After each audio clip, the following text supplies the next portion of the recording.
Hello my Saab friends, today it is a new day, and if you're tuning in, this is actually part 2 of a saga that I am trying to put in a factory navigation unit in my '08 Saab 9-3, and it never actually had that feature from the factory.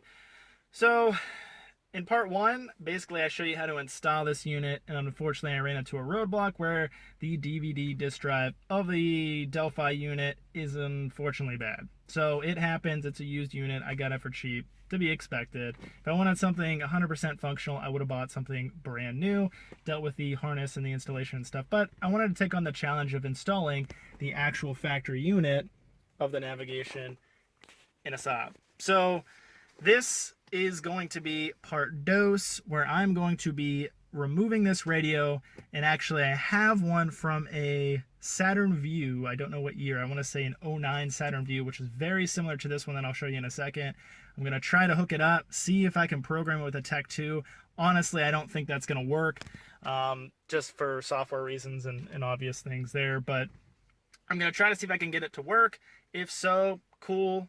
We'll see if the navigation works on that, see if the radio, I can get that to work, but I'm kind of expecting to disassemble both my radio that I have in here right now that I'm getting the air with, and then also the unit from the Saturn View. So I'll quit rambling here. Obviously I'm boring my pup here by just talking, so let's go ahead, get to work, pull this unit out, and see what we can do. First thing we're gonna have to do, bust out the old Tech 2.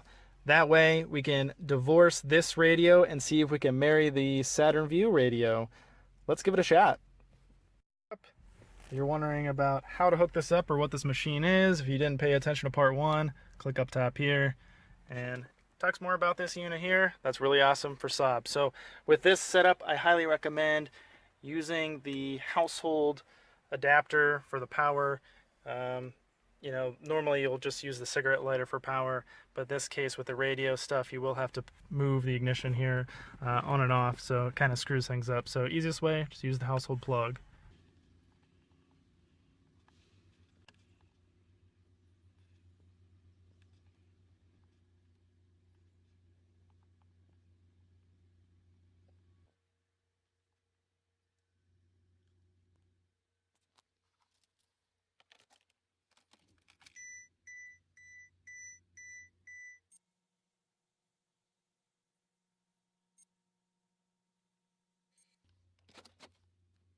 Now I have the radio that I swapped in here, the Delphi unit.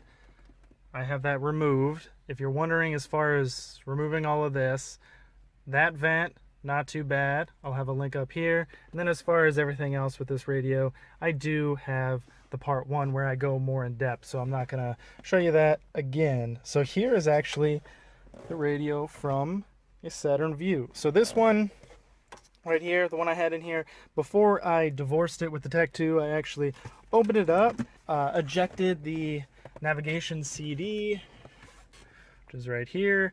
That way, if for some reason I get this working and I need a CD, I have one. This one may have one in it already. I honestly don't really think this will work, but also the reason why I have this open is if I do have to use this one for parts from the Saturn View, I'm going to swap the buttons because they're peeled and they're in much better shape on here. And then I don't know if I need this open to change out the DVD drive. But here's the unit I got from an '09 Saturn View, which is near identical with the exception it's got this like grayish tint. And then of course the mounts are entirely different, and realistically can probably swap them over. But I'm not too concerned about that right now because I just want to see if I can get it to work. So not only is the software going to be different, the mounts are different, the color's different. I think the LEDs are going to be different behind here as well. Saab, they like to use green. I believe Saturn is more of an orange. But here's the more important thing, is that it has the identical 4 connectors, the GPS antenna for the navigation, and then the antenna plug for the actual radio. So, gonna plug this in, see if we can marry the Saturn View radio to the Saab. Honestly, don't think this will work, but I'm gonna give it a shot before I harvest the parts from this. So let's plug it in and try. All plugs are plugged in the back, including the radio antenna and the GPS antenna. making some noises there. Let's power up the Tech 2, see what happens. So we're gonna try and attempt to marry this radio just like we would any other Saab radio, and well, we'll see what happens.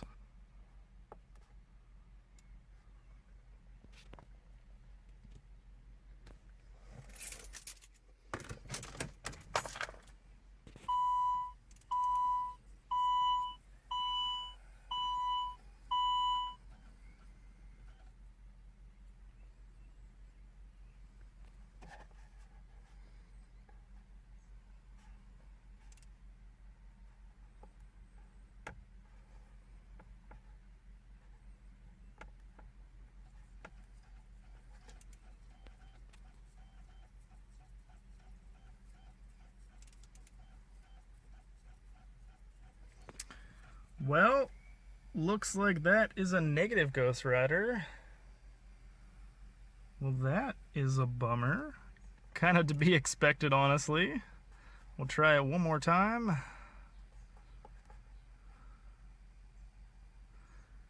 Actually, I wonder if I can remove it. We'll see what happens here.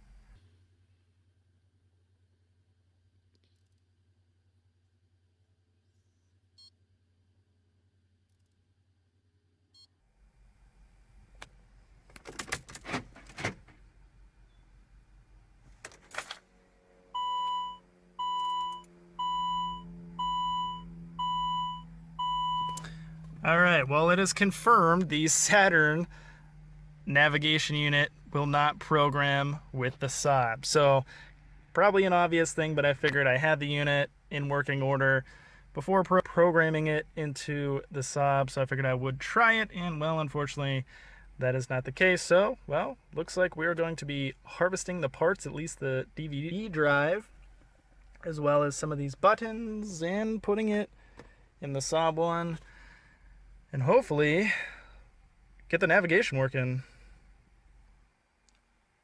On to the next step. Now that I have this unit pulled from the vehicle, I've been kind of thinking about this, and honestly, I'm thinking you can still program a GM unit similar to this, non-Saab, to a Saab. And the reason I think that is because this being from a used vehicle, it has the VIN number still stored on here. It has the Saturn VIN number stored on here, and the Saab is not recognizing that. But you can actually still buy these, believe it or not, brand new for like $400 unlocked, and I'm pretty certain they would work. Or if there's a way to get software, or maybe even have a dealer erase or clear the VIN number already stored on here, I'm thinking that you can actually marry this via Tech 2. Fortunately, I don't have access to that software or anything like that, so I'm just going to pull it for parts. Here we have the unit from the Saturn that I could not program, but we're going to harvest it for parts. And then here is the Saab unit. So for starters, we're going to go ahead and take out some of these screws. I've never done this before, so we're going to go on this journey together. And I have a 4.5mm to start, and they're really not that tight, so you don't need a ratchet. So we're just going to do it by hand, see where we get.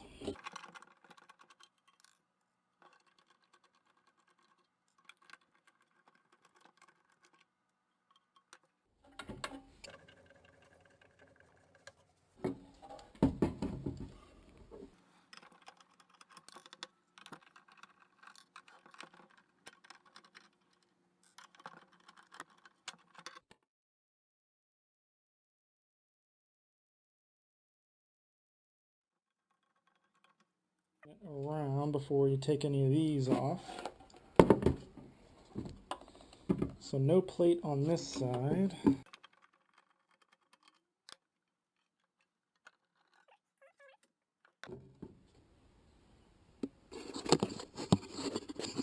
So this is what it looks like at the moment. Now, this is the disk drive for the radio. So this is not going to help us with the GPS unit.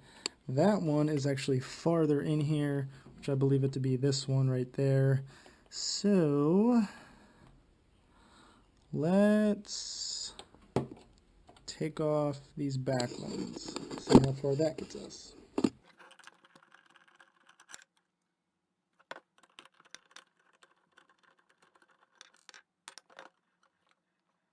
Okay, looks like we'll need to remove these bottom ones before this back plate will come off. Looks like the bottom and the back plate are going to be 1 unit. It's a 5mm compared to all the other ones I've removed so far that were 4.5mm.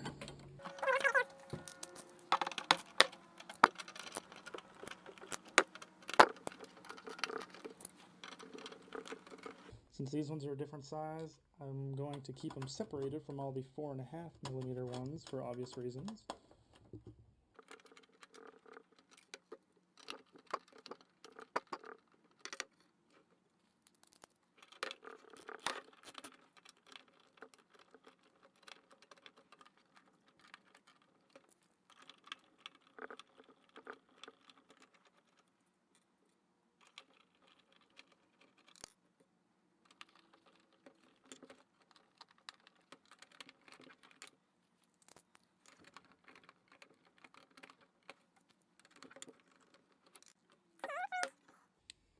The back and the bottom are one piece, but then also the side.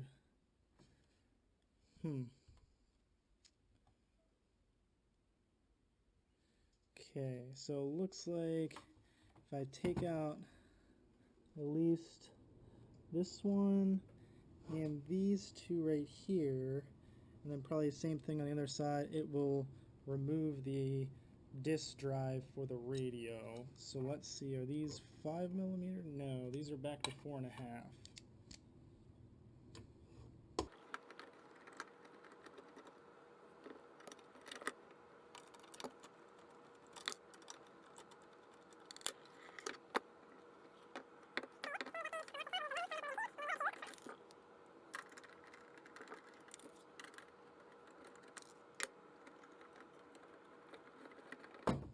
Let's remove these on each side.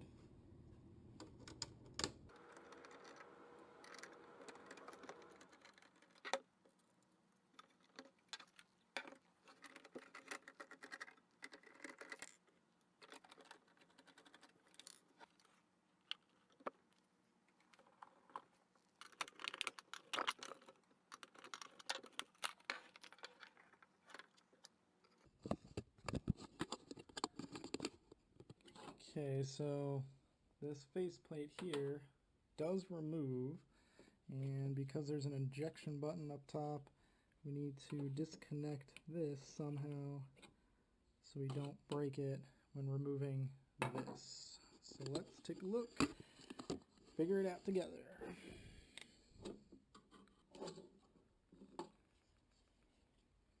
Okay, so here is the connector. I just pushed up on the top there and it released that ribbon cable.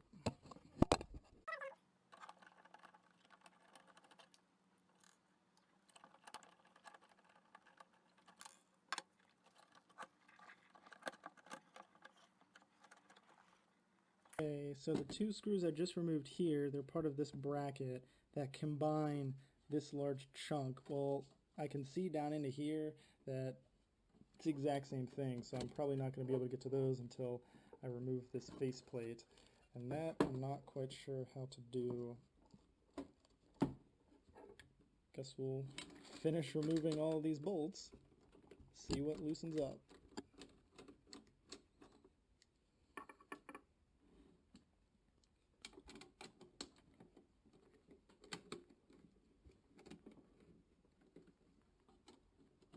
Oh, that's just for the fan. So I'll leave that attached. Well, no, I'll take it out.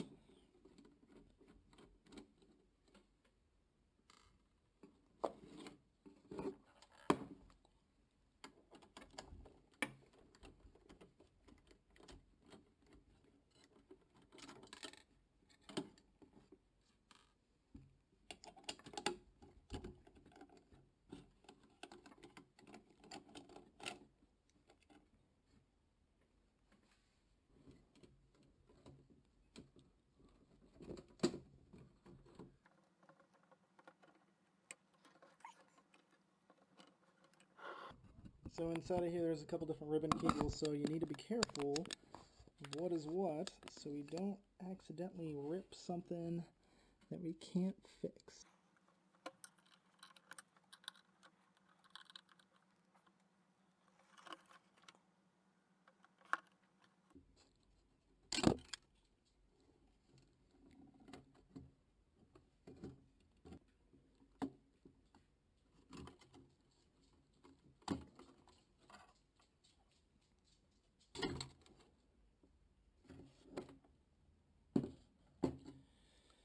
Whew, alright, there you have it. So this is the combination of the radio disk drive and then also the part that I need. This guy right here, this is the navigation DVD drive that is bad on the Saab unit, and it does have a CD in it. I don't know if it's probably not worth trying to rip this thing out of here. But it's kind of tricky to get these ribbon cables off. So this plug right here, this I actually just wiggled out with my fingernail. This one plugs into this guy right here.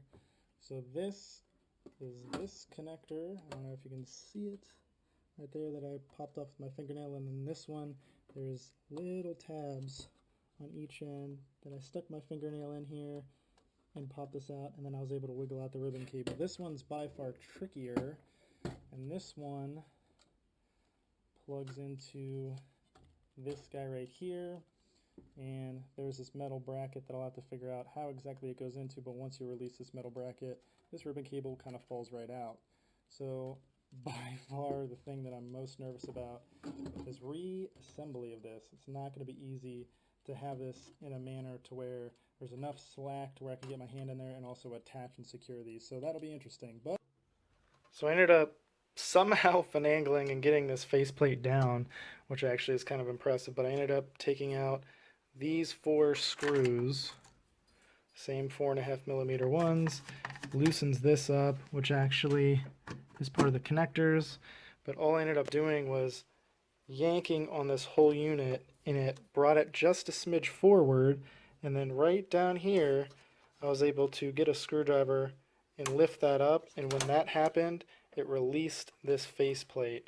So if you remove one of these radios and actually, you couldn't have it open like this to get access to it, you can do it while it's still all assembled, and you just have a little effort to get down in there and to pop that open. So ideally, I would take this apart and harvest the buttons off of it to put onto here. Would be nice to just take this entire piece and transfer it over to here, but this being a Saturn, the color would be different of the LEDs. But, yeah, running into a problem. So it uses very tiny hex screws, and I don't have anything small enough to disassemble this to get these buttons out.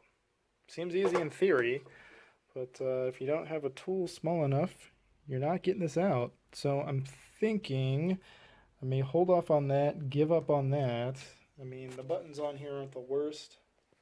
They are starting to peel, but I mean, I really don't have anything small enough to pull that off. So what I will be ending up doing will be taking off these 4 screws. I think they're Torx. Where'd they go?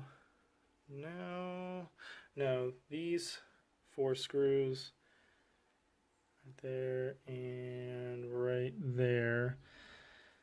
Releasing the disk drive for the DVD unit and only change that. So this does have a CD still in it. I can tell it is a factory GM navigation CD from the Saturn, but I won't be able to eject that until I plug it in here, remarry that to the car and eject it.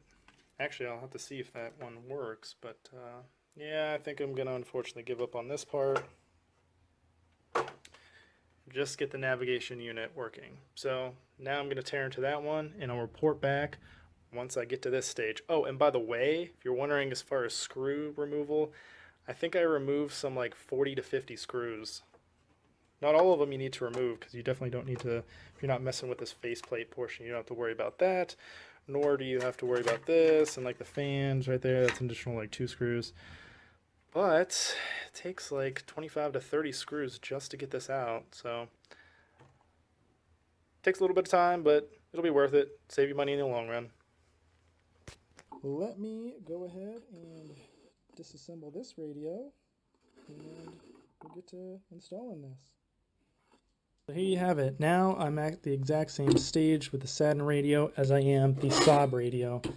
This is what it looks like, pretty identical. This one, all I ended up doing was, now that I know what I'm doing, is remove this side plate, which was a couple bolts, then remove two here, one here, same thing on the opposite side, remove this metal bracket, and then I was able to shimmy out this entire unit. So this one, it only took me, I think, 12 screws to remove to get to the stage. For the Saturn one, I removed nearly 40 screws, but I was also kind of doing more research than anything. And with this one, I knew kind of more of what I was doing. So this one I'm going to set to the side.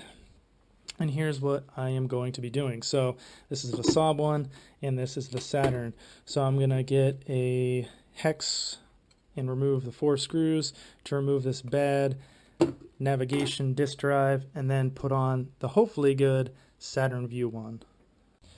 Now we've got a really tiny Torx screw that we'll need to remove 4 of.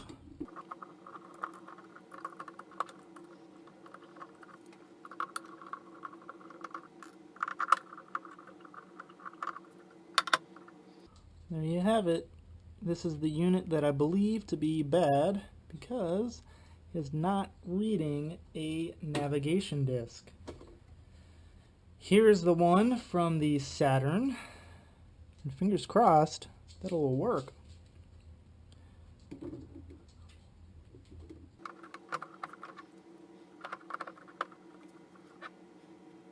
So there's actually nothing you need to plug in, because this plug that we took out earlier is the one for the navigation.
So it's very difficult to see how these ribbon cables attach. I mean, you have the one at the end, and then another ribbon cable right down there. I don't know if I can point out. Yep, right there.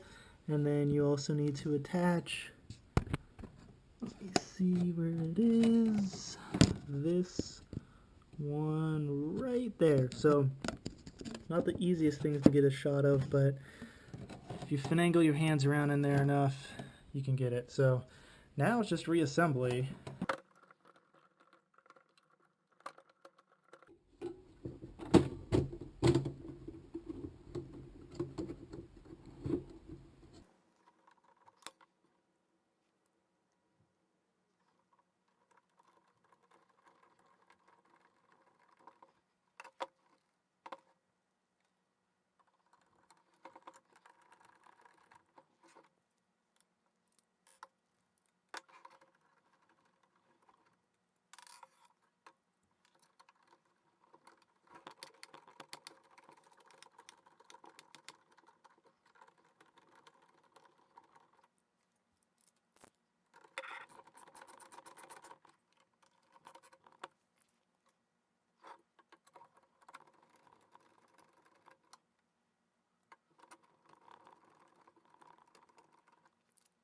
And in case you're wondering what these 4 bolts are, they're actually T20 Torx.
There you have it, put back together.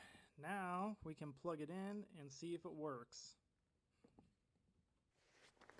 Alright, now we have our reassembled factory Saab unit with the Saturn View satellite hard drive. Now we just need to plug it in and see if it works. So, like reverse order, plug in these 3 plugs there, the GPS signal and the antenna. Put the 2 torque screws that are a T25 back into place. 2 of these. Put the AC vent back up in here. Just push in, held with pressure. Then it's the moment of truth if this works. So let me get to plugging this in and let's see if it works. Now it's the moment of truth. I have everything reinstalled. Let's go ahead and put the key in ignition and see what happens. And I should say, off camera, I did remarry this via the Tech 2, so it would work. Now, I only had to use a Tech 2 because I had to be complicated, and I tried using a Saturn part of my Saab, which obviously you see the end result that it did not work. So, if this unit was from your car and you removed it to just replace the disk drive and you reinstalled it, you will not need a Tech 2. But if you removed it and did something silly like take a Saturn one and plug it in to see if it works, well, guess what? You will need a Tech 2. Not the end of the world, but that does add to the complexity of it. But in sum, if this is the existing unit in your car and you just want to replace the disk drive from something like a Saturn, GMC, whatever, well, guess what? You will not need a Tech 2. Just disclaimer, I did because, well, Saab stuff.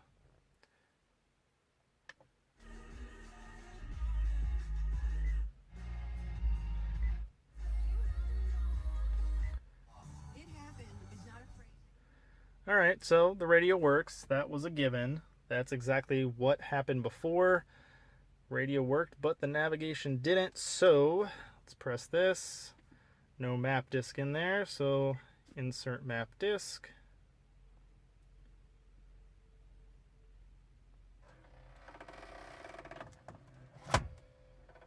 Okay, that functions. This is the original Saab 9.3 navigation disk that I had. Go ahead, insert that in there. Moment of truth. This is where it would have failed before. It's thinking hard. Voila! There you have it. Holy cow, it's actually working. That is pretty awesome.